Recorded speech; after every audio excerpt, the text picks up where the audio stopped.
Praise the lord. యేసుక్రీస్తు ప్రభు పేరట అందరికీ మనస్పూర్వకంగా వందనములు తెలియజేస్తున్నాను. ఈరోజు దేవుని యొక్క వాగ్దానము కీర్తనల గ్రంథము 84వ అధ్యాయము 11వ వచనం. యెహోవా కృపయు ఘనతయు అనుగ్రహించును, యథార్థముగా ప్రవర్తించు వారికి ఆయన ఏ మేలు చేయక మానడు. ఈరోజు దేవుడు మనకు అనుగ్రహించిన అద్భుతమైన వాగ్దానాన్ని ధ్యానించుకుందాము. సహోదరి సహోదరుడా, కృపయు ఘనతయు మనకు ఆయన మూలంగా వస్తాయి. అంత మాత్రమే కాదు, యథార్థంగా ప్రవర్తించే వారికి ఆయన ఏ మేలు చేయక మానడు.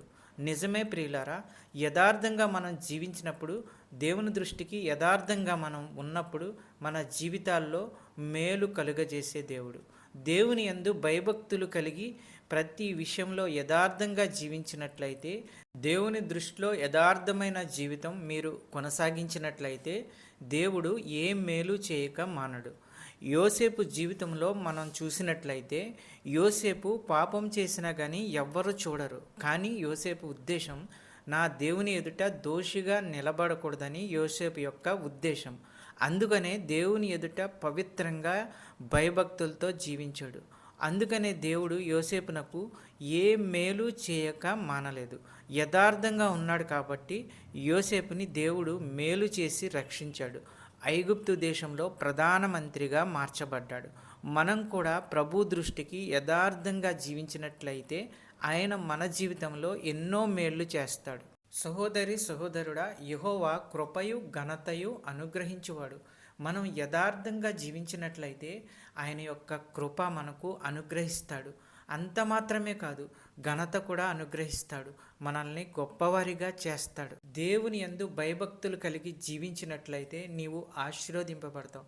నీకు మంచి పేరు ప్రతిష్టలు వస్తాయి. దేవుని యొక్క ఆశీర్వాదాలు నీకు వస్తాయి. నీకు మాత్రమే కాకుండా నీ బిడ్డల్ని కూడా దేవుడు దీవిస్తాడు. తరతరాలు దేవుడు దీవించి ఆశీర్వదిస్తాడు. చెప్పబడిన వాక్యము దేవుడు నీ జీవితంలో దీవించి ఆశీర్వదించునుగాక. వాక్యమును బట్టి ప్రార్థించుకుందుము.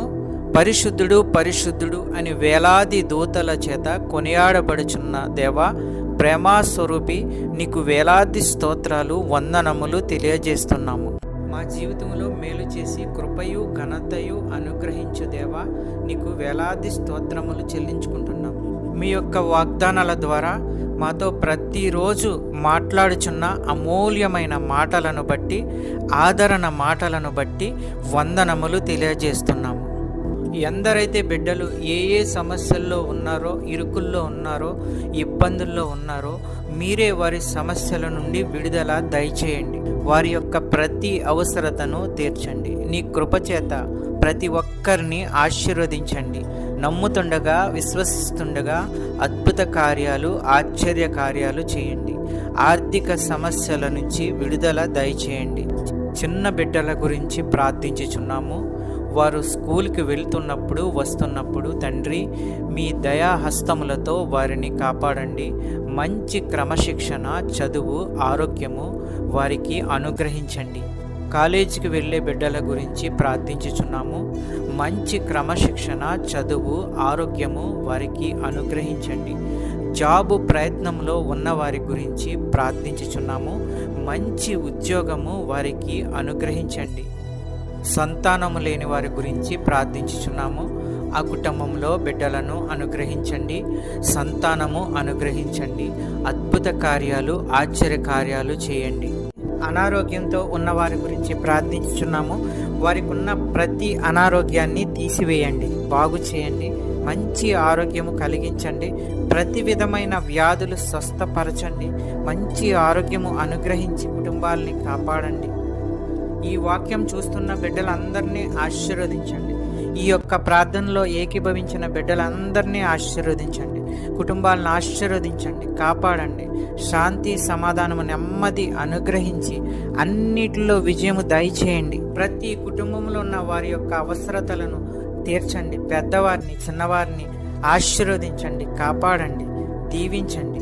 మా ప్రార్థన విన్నందుకు వేలాది స్తోత్రాలు చెల్లించుకుంటున్నాము తండ్రి. యేసుక్రీస్తు ప్రభు పేరట అడుగుచున్నాను తండ్రి, ఆమెన్. ఈ యొక్క వాక్యములు షేర్ చేయండి, సబ్స్క్రైబ్ చేయండి, లైక్ చేయండి. దేవుని సేవలో పాలిభాగస్తులు అవ్వండి. మీకు అందరికీ వందనాలు తెలియజేస్తున్నాను.